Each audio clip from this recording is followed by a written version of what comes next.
I'm Ted Seides, and this is Capital Allocators. This show is an open exploration of the people and process behind capital allocation. Through conversations with leaders in the money game, we learn how these holders of the keys to the kingdom allocate their time and their capital. You can keep up to date by visiting capitalallocatorspodcast.com.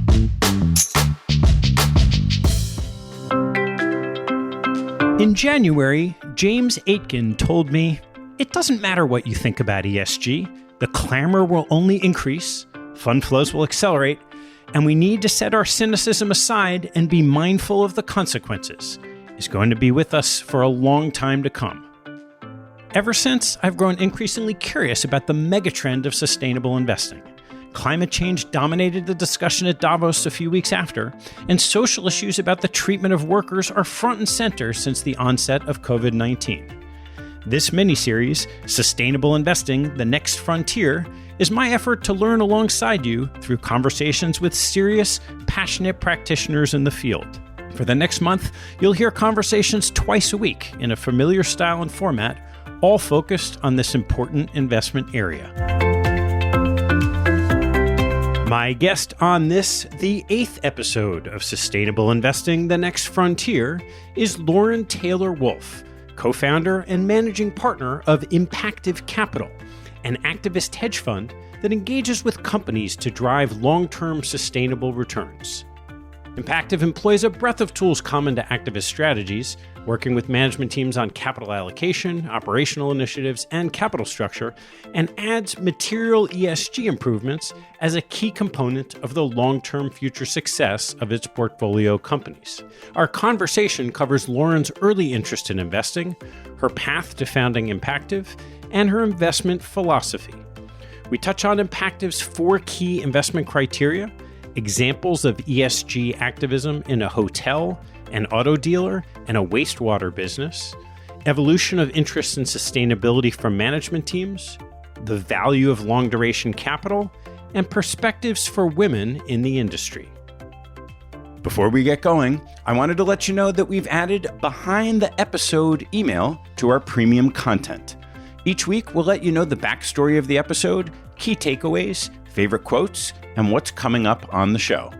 You can subscribe to our premium membership at capitalallocatorspodcast.com/subscription signup, or click the button at the top of the homepage. Thanks so much for your support. Please enjoy my conversation with Lauren Taylor Wolfe from Impactive Capital. Lauren, great to see you. Good to see you. Thanks for having me. Why don't we just start with your background and how did you first get interested in investing? I grew up the middle of 2 brothers, so very much in the rough and tumble of boys. My parents were very traditional. My father was the breadwinner. My mother was a stay-at-home mom. And I think my father, who I love dearly, was very much the typical father of that time who expected a lot from his boys and a little bit less from his girl. And I think that was one of the starting points of motivation for me, which was, and it's gone throughout the course of my career, just a series of underestimations. And it's just an ever motivating theme of prove them wrong. And my friends like to joke with me, if you ever want me to do something, just tell me I can't do it. But the message there is, if you're a dad listening, expect a lot from your girls. My first exposure to stock picking was a 6th grade stock picking competition, and I won by picking Procter & Gamble. Have always had a fascination with business. I led a business group in high school called DECA. I ran a business at Cornell, my undergrad university, where I rolled up 5 businesses into one corporate umbrella. Just was always fascinated with how businesses can operate more efficiently and drive profitability and value over the long run. Right out of school, I was interviewing in the 1999 .com era, so it was very exciting times. I wrote a thesis on purchasing online, and I went right into technology consulting. It was a firm called Diamond Technology Group.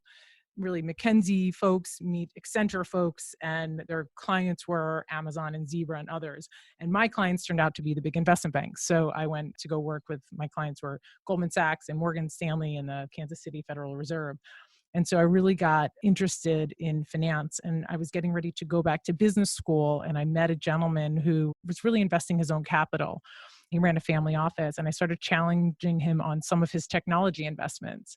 And he said, you know what, forget business school, come work for me and you can cut your teeth here. And I said, wow, that's tremendous. It's the type of position I'd want out of business school. So I deferred business school. I went to work for him, and I just had a tremendous experience cutting my teeth really in small caps and micro caps in the public markets. And what I learned there was we were doing a lot of speculative stuff. We were doing SPACs and pipes and direct investing into public companies and private companies. And I went to Wharton, did my executive MBA on the weekends while I was working at the family office. So I started reading a lot about value investing, Graham and Dodd, read the classics. And then we did this one deal at the family office called Turbo Chef Oven. And that's what really, where I sort of got excited about activism. And Turbo Chef Oven, when we invested in the company around 2003, it was like a $50 million market cap company. And it was sort of on the precipice of opportunity. And we got really involved with the business and the management teams and the board. And that was one where we replaced the existing management team with a management team from a company that we had sold. It was a dental imaging company. And when we replaced the management team, they immediately signed a number of deals with Subway and Starbucks, a number of QSR restaurants. And we watched that business overnight grow tremendously, both top line and profitability. And we had invested the company at $50 million of market cap, and we sold it a number of years later for a 10x return. And so that was really how the activist bug bit me. And from there, I joined Blue Harbor. Why did you decide to leave the family office? I wanted something more institutional. So I'd completed my MBA. I made a commitment to stay there throughout, but I was really looking for something that was larger, institutional, and that pursued solely activism. And the way that Blue Harbor was doing activism really resonated with me. It was very much a private equity approach to the public markets. And so I just loved what they were doing. And at the time, they were small. They were about $600 or $700 million of AUM. And so what was your path there, over a decade that you spent at Blue Harbor?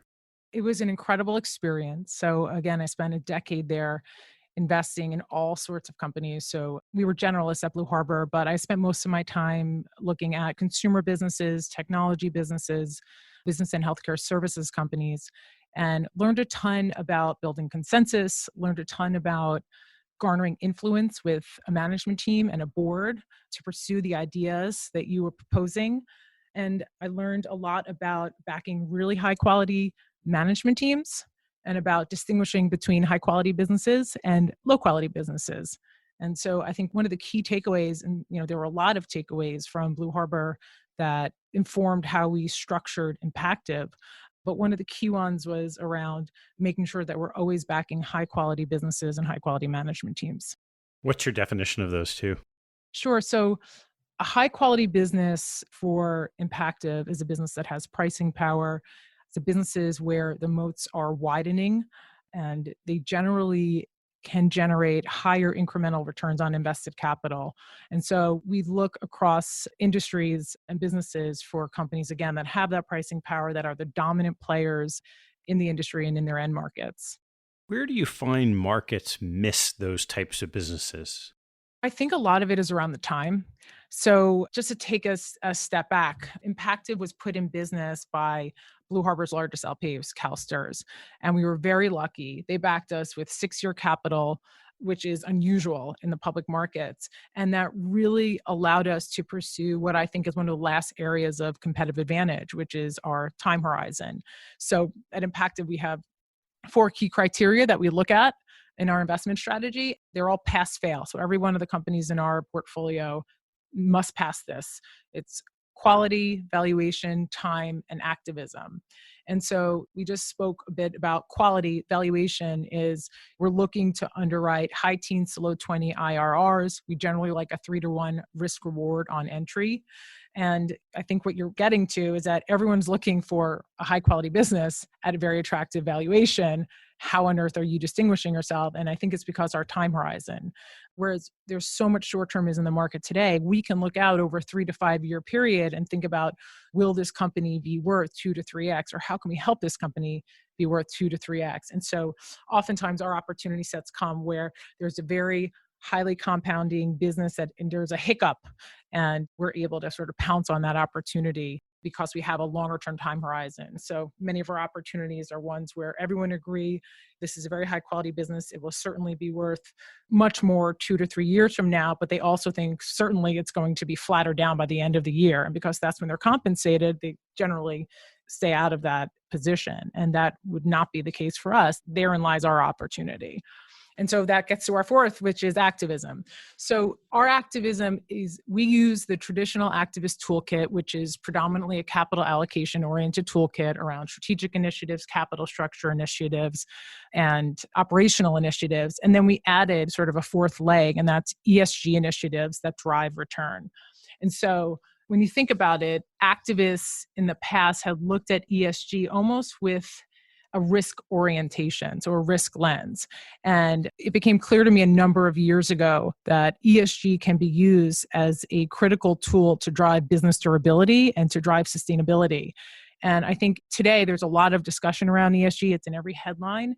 And we think that it will become increasingly one of the more important tools in the activist toolkit. And it will be a source of profits and value to drive, again, sustainable businesses in the long run. However, for any company to take ESG seriously, it's the ESG change has to be linked to a business case and business rationale.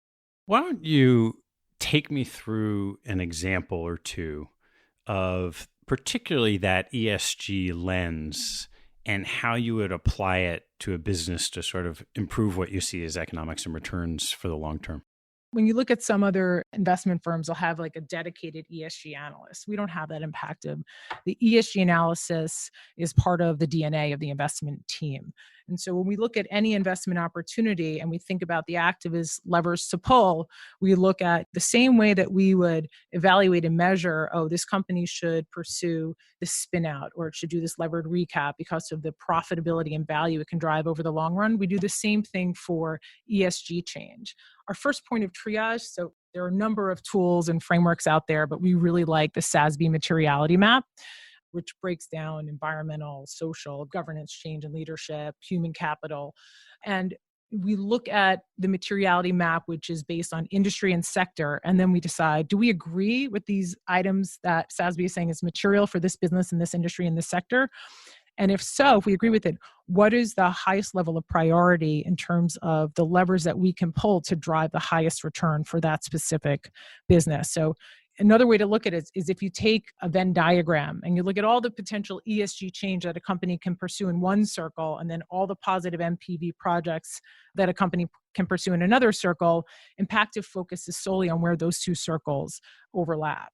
And so a good example, I would think, when you think about measuring and materiality is one of our hotel companies, which is Wyndham Hotels and Resorts. Wyndham is the largest franchise operator of hotels in the economy and mid-scale segment globally. And so it's an extremely high quality business, asset light, very cash generative. And part of our thesis was actually, we're taping this amidst the pandemic where the hotel industry has been unusually impacted. And part of our thesis was that the economy in the mid-scale segment would simply outperform. And we've seen that in the STR data we've commissioned.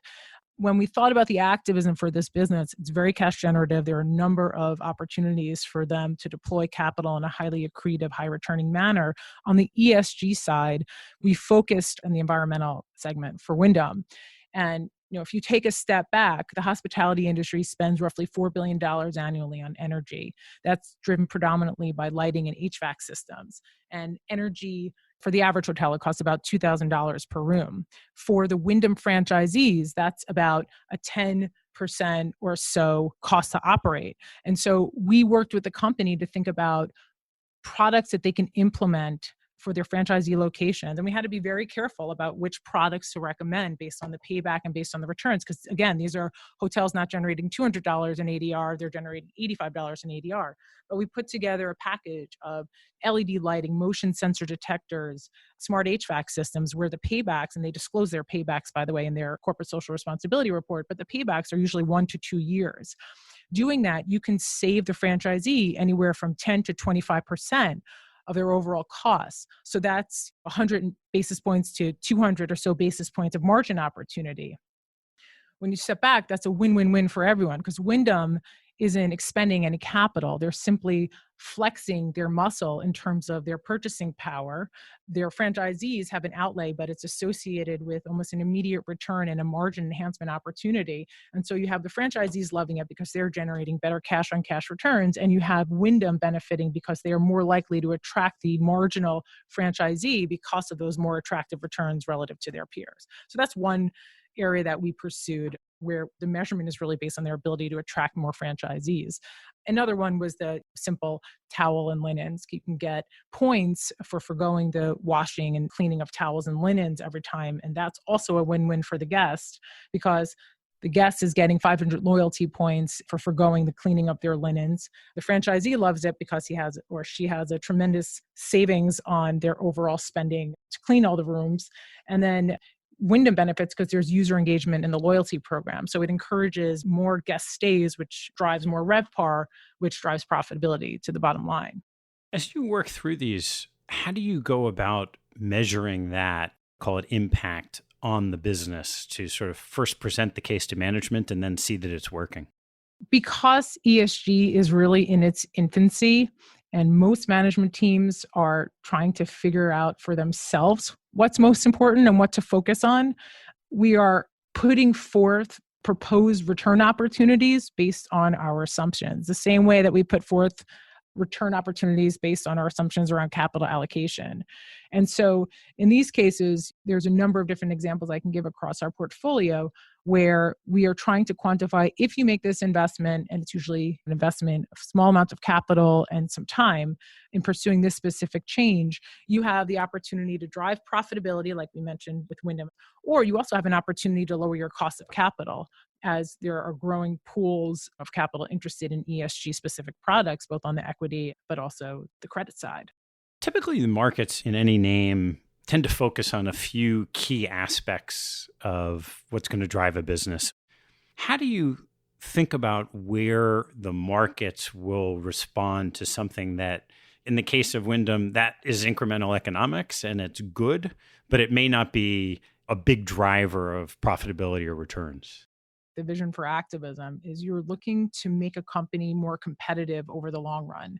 When you make a company more competitive over the long run, you make it more profitable over the long run. And ESG tools are really tools to attract and retain the stickiest customers, employees, and shareholders.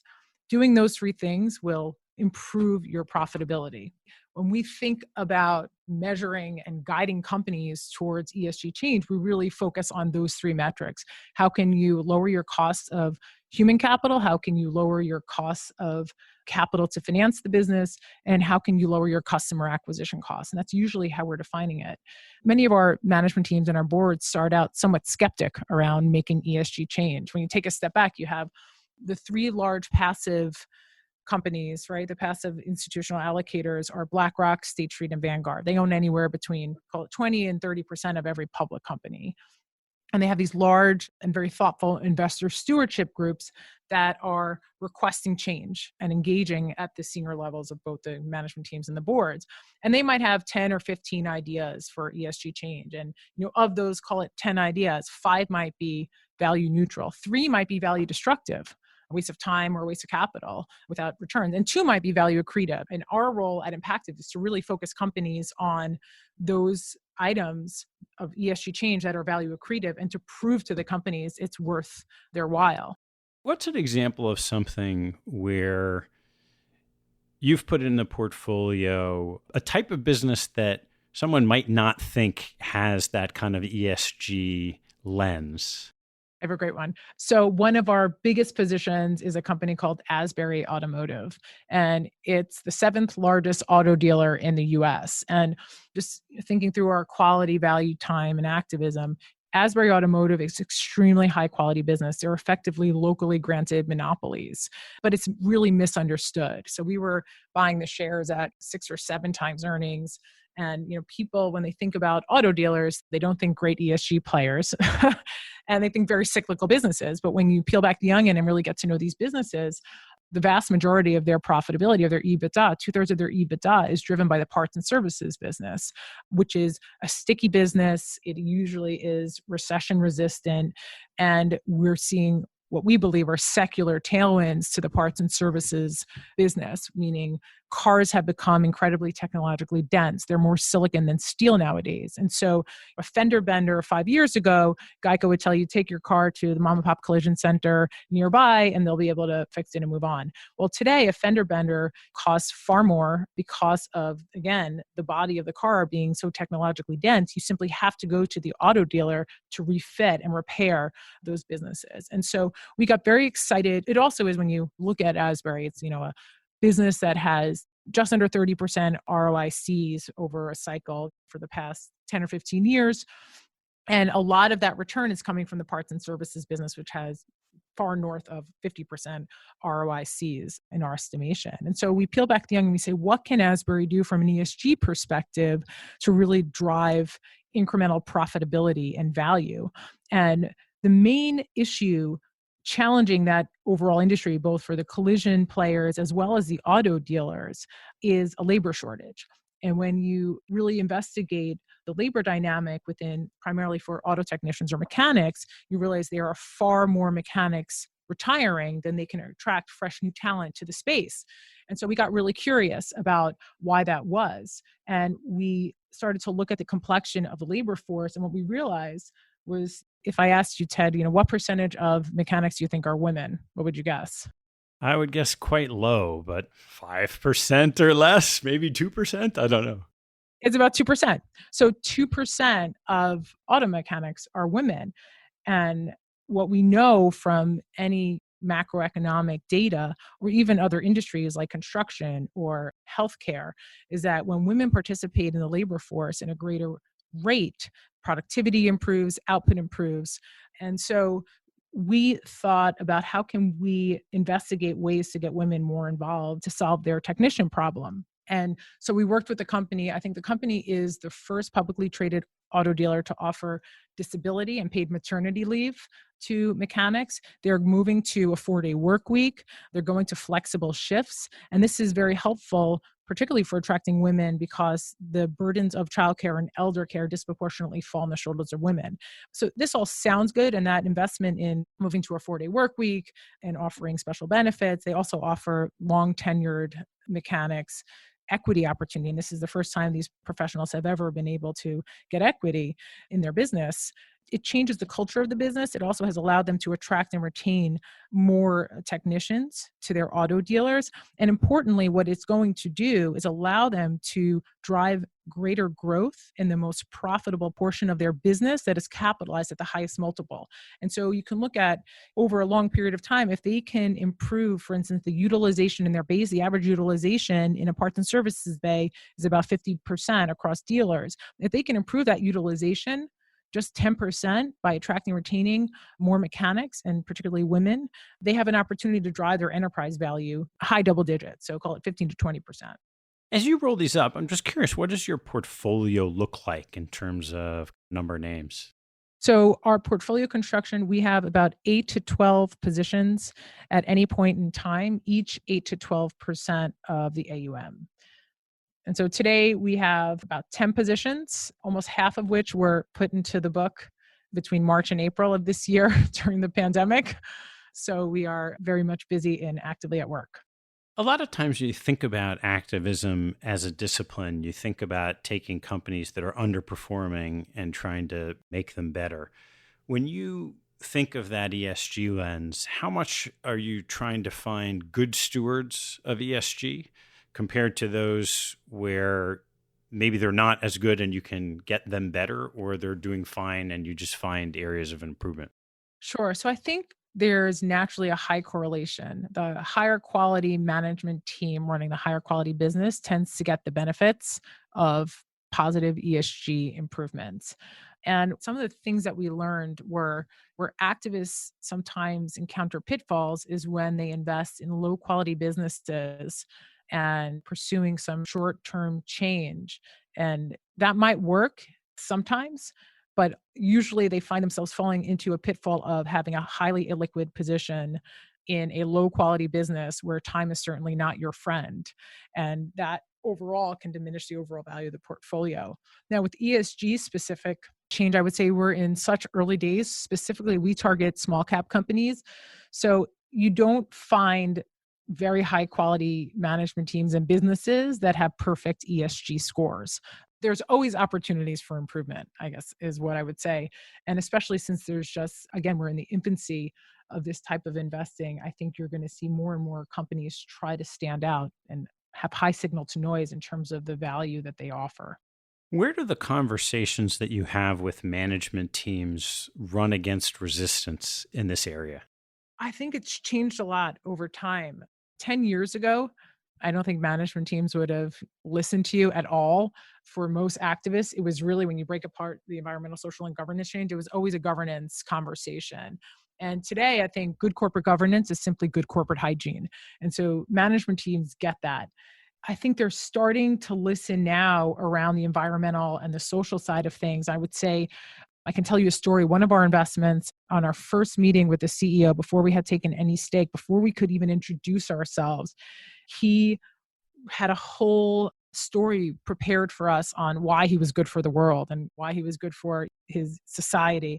And it's interesting because usually, sometimes activists, when they meet with CEOs and managements of companies, there's naturally some level of guard that's put up. But what we've found is that because I think we have this moniker of this good housekeeping stamp of approval for good ESG stamp of approval, we have a lot of management teams actually calling us for inbound requests on what can I do to improve my profile and what should I be focusing on. And I think a lot of it speaks to management teams and boards are waking up to the fact that they're going to be rated. And they're also importantly waking up to the fact that there are growing pools of capital interested in sustainability and ESG. And one of the themes running through our portfolio, since we invest in small cap companies, many of our companies are in growth mode, right? They're in capital deployment mode. And the ability to attract a lower cost of capital relative to competitors is a structural strategic advantage. And so I remember before COVID happened, most people were asking, wow, is ESG just a bubble? And actually what we've seen is that the sustainability funds and the ESG funds have actually performed quite well despite the volatility. And the sustainable equity funds demand and inflows is rapidly growing. On the credit side, green bonds, climate bonds, sustainability-linked bonds, there's over about $5 billion invested there. And if you believe what Larry Fink of BlackRock says, he thinks he's taking his $90 billion in sustainability equity funds. He thinks that will surge to over $1 trillion in the next 10 years. And I think we started to see it last year. There was $200 billion in capital outflows from the traditional equity funds and about $70 billion of inflows into ESG and sustainability funds. And these funds are sticky pools of capital that effectively lower the cost of equity for companies that meet and sort of lead certain ESG requirements and ratings agencies. And so our view is that making sure your profile and your story is soundly told will allow you to attract a lower cost of capital, which will be increasingly important. Where do you see the breadth of companies on their reporting abilities on ESG metrics? The reporting, frankly, is challenging because there's no standards. Again, we really like the SASB materiality map, but there's a great professor at Harvard, his name is George Serafeim, and he actually just put out research that demonstrated the more a company discloses about ESG factors, the greater the dispersion in ratings from folks like MSCI and Sustainalytics. So I'm very eager to participate. I think the industry has a lot to do in terms of setting certain standards. But I think as you think about why these rating agencies are important, I think they will start to gel around the most important aspects of disclosing and tracking and setting goals around, for instance, carbon emissions, around waste, around air quality and water quality, around employee health and wellness and safety. And I think they will come to a more standardized level for measuring companies against one another. And once we have that, I believe you'll have, for instance, MSCI partners a lot with BlackRock to design a lot of these products. Once you have that, I think there'll be more clarity around which companies have access to be included in a lot of these various products. Tell me about a time in your research process where you were looking at a company that effectively met your criteria and you knew that there was going to be a tension between what you could accomplish on the ESG side and maybe valuation or the quality of the business. How do you think about pricing in the value of what you can bring on the ESG side? I'll give you an example of a company that we bought in the March sell-off, and that was Advanced Drainage. And this is one where it's an extremely high quality business. It had a higher than we are used to valuation, and it has an unique and unusually large opportunity, an outsized opportunity around the ESG front. But let me tell you a little bit about advanced drainage. It's about $3.5 billion leading manufacturer of HDPE storm and wastewater drainage structures. So these are piping. It's high density polyethylene piping. Now, they're sold into commercial markets, infrastructure, resi, and agriculture end markets. But importantly, they are the fifth largest recycler in North America that you've never heard of, and they do their own recycling. So over the vast majority of their products are actually made of recycled plastics. And as the dominant player in the HDPE market, they have over 70% share, which is over 10 times the next largest competitor. And what we've seen over the past 20 years or so is HDPE has taken a tremendous amount of share from the incumbents, which are concrete and metals. Those incumbent provider products are far less environmentally sound. For instance, the HDPE pipes are about 44 times less carbon intensive than concrete, just to put a fine point on it. And so our view is that, yes, the cycle, it's questionable where we are within the non-resi cycle. But the point is, this is a company that has tremendous pricing power because it is the dominant player in its field. And despite whatever cyclical pressures they might experience, they certainly have secular tailwinds. And the secular tailwinds are coming because today they have about 30% share of the overall piping for stormwater market. However, they've taken that share over time because using their pipes and products entails about 30% labor savings. And so what we've seen is in times of economic distress and weakness, they actually accelerate their share taking. So extremely high quality business, has pricing power, driving high returns on incremental invested capital. And now they haven't even told their ESG story. They're, again, the fifth largest recycler in North America. So we think that they have a unique opportunity now, one, to tell their story. They're going to be coming out with their new ESG report that discloses a lot more about how sustainable their products are and their businesses. And we believe they'll have a tailwind to growth because of the labor savings and the cost advantages that they offer to their customer, as well as sort of ease and safety of install. But over the next decade, what I imagine is that municipalities and states and even commercial projects will demand more environmentally friendly products are used within the overall development of the project. And we believe that will drive massive tailwinds to their business. And so that's a company that's an example of an extremely high quality business. It wasn't trading at 7 times EV to EBITDA. When we were buying it, it was trading closer to 9 times EV to EBITDA. But we think it's going to both grow their EBITDA at a very rapid clip, and they'll also get multiple. As you've emphasized these kind of factors in your analysis, these ESG factors in the analysis, what have you learned that might have been some misconceptions you had, a couple of years ago going into this?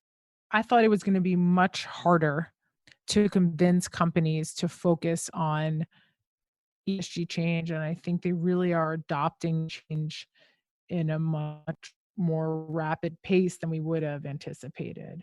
And so I think it's easier to identify and ring fence the return opportunity associated specifically with ESG or sustainability investments. And I think companies are really taking them quite seriously.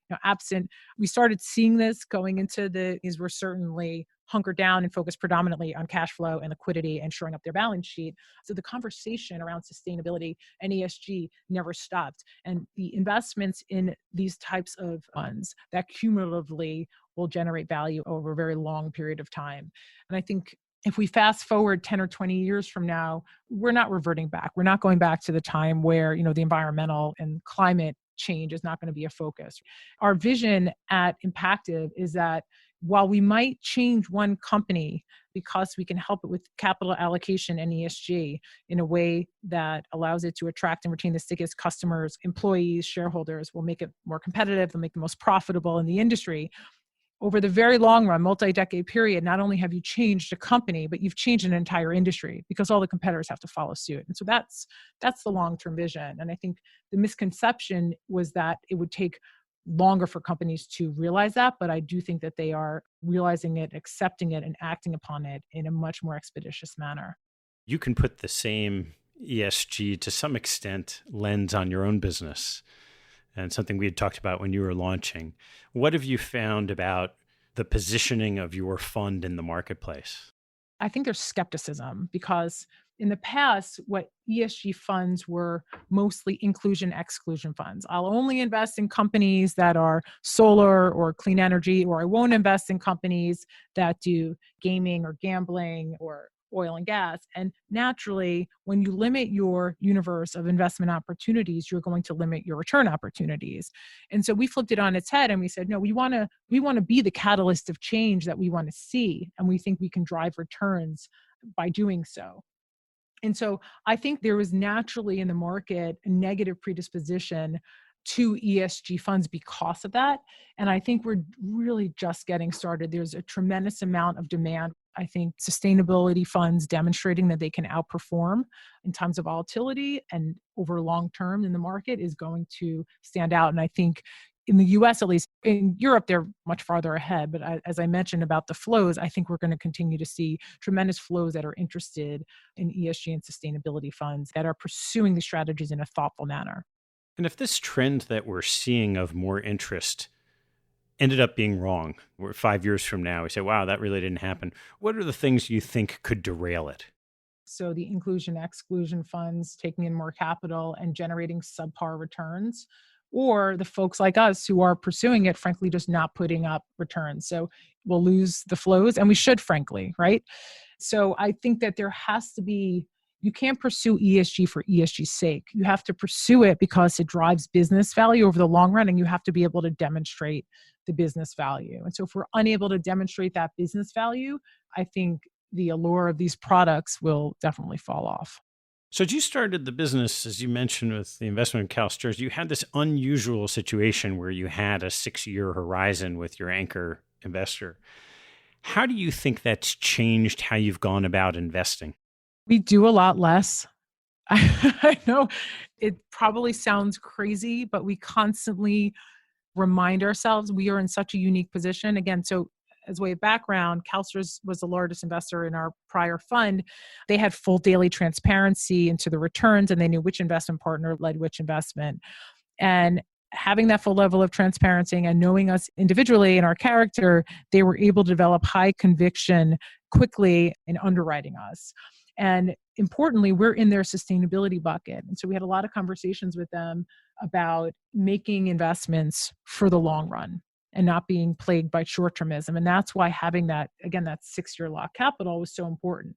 The vast majority of our other capital is in a 3-year share class.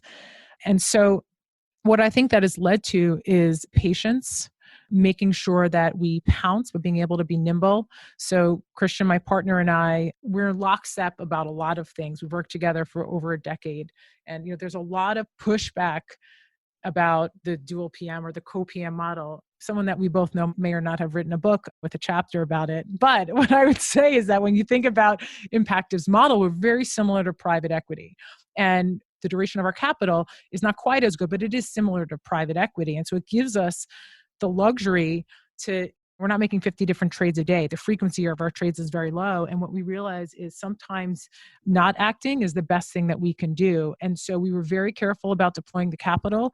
And so I think that long lock capital gives us two things. One, it gives us an ability to take our time diligencing the company so that we know which companies we like at which prices. And it also gives us the flexibility to come up with ESG ideas that are longer term in nature to make the investments and then work with companies to drive those longer term returns. We are the rare activists that will say, you know what, you should make this investment that might diminish your margins in this quarter or the next quarter, for the next couple of quarters, because we have such high conviction in the longer term IRRs. And we have the capital that's aligned with our ability to do that. In a lot of investment disciplines, you see pattern recognition of something that works somewhere that you then try to implement in another part of your process, let's say, or other ideas. Are there any of these where you'll look at businesses on your watch list or whatever it may be and say, oh, we've used these lenses in the past. This might work for a different type of business to source something new? Yeah, I think that's usually around the capital allocation side or structuring side. So I think that's the value of being generalists. Our team, we at Blue Harbor, we were generalists. At Impactive, we're generalists. And I will say we can take a structure that we've seen implemented in one industry, in one sector, and say, well, what if this applied to this other industry or this other sector, whether it's an MLP or a certain type of securitization? And so I think having that multidisciplinary lens, looking at structures and vehicles that have worked in one industry and for one company, and being able to apply them broadly or in another area is definitely valuable. And we do this today when we talk about with our companies how to measure emissions, what to focus on, how to set goals around that. I think that is sort of a universal idea that can be applied broadly speaking. So as you look out over the next couple of years, what are you hoping to accomplish? The vision is to build a franchise where we can help companies attract a lower cost of capital, drive tremendous business value, and become the leaders in their space, get real competitive advantage because of the changes that they're making, to the point, again, where they can change an entire industry. For Impactive, we were very early in the space, and my hope for the firm is to really be a thought leader in how we pursue the ESG change with a lens around returns and value creation. And I believe that we'll see a number of other firms follow suit. And so we're having a ton of fun. It's early days for us. We want to build the business, continue to have fun, and drive value for our companies. So Lauren, as you've thought about your path and your business, one of the things that comes up a lot in doing this podcast is just the dearth of women in investment management. And as you've thought about this ESG lens and everything you're doing, I'm just curious to hear your perspectives on your path of having grown into the seat where you are as a woman. This is a societal issue, right? And it's one that's getting a lot of coverage now, broadly speaking. And I've been extremely lucky and fortunate to have developed skills and learned from many professionals in this industry, both men and women. And for that, I'm extremely grateful. But we need to do a lot more work. And the more women and minorities that people see in positions of leadership, the more we'll get in the future. And I often tell my peers, so my contemporaries in the activist space, we have the luxury of sitting on boards. And when they're looking for new board candidates, they'll constantly say, well, I don't have as qualified a female or minority as I do another individual. And my point to them is simply, well, we should be responsible for filling the funnel of diverse candidates that we want to see. And so I urge all of my peers who sit on boards to make sure that they're asking the right questions in the boardroom and focusing on recruiting, retaining, investing in, developing, and promoting men and women of color and women so that we don't have this funnel issue in the future. And so I've been, again, I grew up with boys. I'm used to a male-dominated industry, but I think as an industry, we need to do a better job really investing in the diversity of the future talent. At Impactive, the majority of our investment team are women and minority, and we're unique like that. But there's a long runway of opportunity for the industry, broadly speaking, to make some change. Have you found over your path from working your way up as a consultant and early in investing and doing an exec ed at night and then getting married and having kids, that any of the sort of traditional thoughts of the role of a woman, as you said earlier, that childcare and elder care fall disproportionately on the shoulders of a woman, that hinders at all the path and trajectory in the workplace? So I think in large firms, there's been a lot written about when they choose to have a family, you see the promotion drop off. And there's this great, McKinsey did this great study where you see as you go through ranks within a large organization, it starts out pretty equal. And then somehow when you get to like the MD level, it dramatically falls off. And I think it usually coincides with the time that women decide to have families. And so I just think we need to completely rethink flexibility. And maybe the coronavirus and COVID pandemic is the trigger where women can work from home more. I think I'm a little bit unique in that I was raised with a stay-at-home mom, but I was always encouraged from both my parents that I can do anything I want. And so I've always thought, well, then, yes, I'm going to do everything I want. And so, I sort of want my cake and eat it too. I have 3 wonderful children, and I also am pursuing my dream in business. But I do think that some of the unconscious bias and barriers in the workplace need to be pulled down. And then I guess for the female listeners out there, what I would say is there's a lot of empirical data written about this, which is a lot of men. I remember I was in the audience of a panel and someone at JP.Morgan was saying, I have about 50% females reporting to me and 50% men reporting to me. And I asked them a question like, who is an expert on breastfeeding? And 50% of the females' hands went up and about 75% of the men's hands went up. And she's like, okay, that's like impossible, right? And it's because I think along gender lines, some men volunteer for things that they know they figure out later on. And I constantly encourage some of the young women that I mentor, just say yes to everything and go figure it out and take on the challenge and don't worry about doing it perfectly. And so for the female listeners out there, I would say, just say yes and figure it out later. Great. Well, Lauren, I want to turn to a couple closing questions. So what's your favorite hobby or activity outside of work and family? I mean, there's not much time for those, but I would say besides exercise, I would say matchmaking. So to the extent that I'm a reasonably good judge of character or psyches, I'm responsible for 3 marriages. If you let me quickly comment on the 3 humans that we've created, I've taken my children, I've spoken to them about activism, taken them to protests, and I want to make sure they know that they're irrespective of their age, gender, and their size, there's power to their voice and they should use it. That's great. What's your biggest pet peeve? In general, it's when people, if you share your ice cream with people and they leave excess ice cream on the spoon. It is what it is. I don't have any. That's my main pet peeve is when people leave extra ice cream on the spoon. How about your biggest investment pet peeve? So that's definitely short-termism. I think there's an obsession with the short term, and it's been created because there's so many allocators that need simply quarterly or monthly liquidity, but that's just insane. And I think for activists, it's even worse because it encourages activists to pursue what we call a very short-term sugar high or to try to force some immediate change in the business, like a share repurchase sometimes from the activists. And I think it's a distraction and it discourages from a company's perspective. It's distracting and it discourages investments in longer-term business growth and longer-term organic growth. So short-termism, definitely. What do you do for self-growth? I listen to good podcasts. We are like literally in the midst of a pandemic. So I built a couple bird feeders and we're doing some puzzles. All right. What teaching from your parents has most stayed with you? So I think for my dad, he's just extremely loyal and hardworking. So I take from him being loyal to people you really care about. And then from my mom, it's definitely distinguishing the big stuff and the small stuff.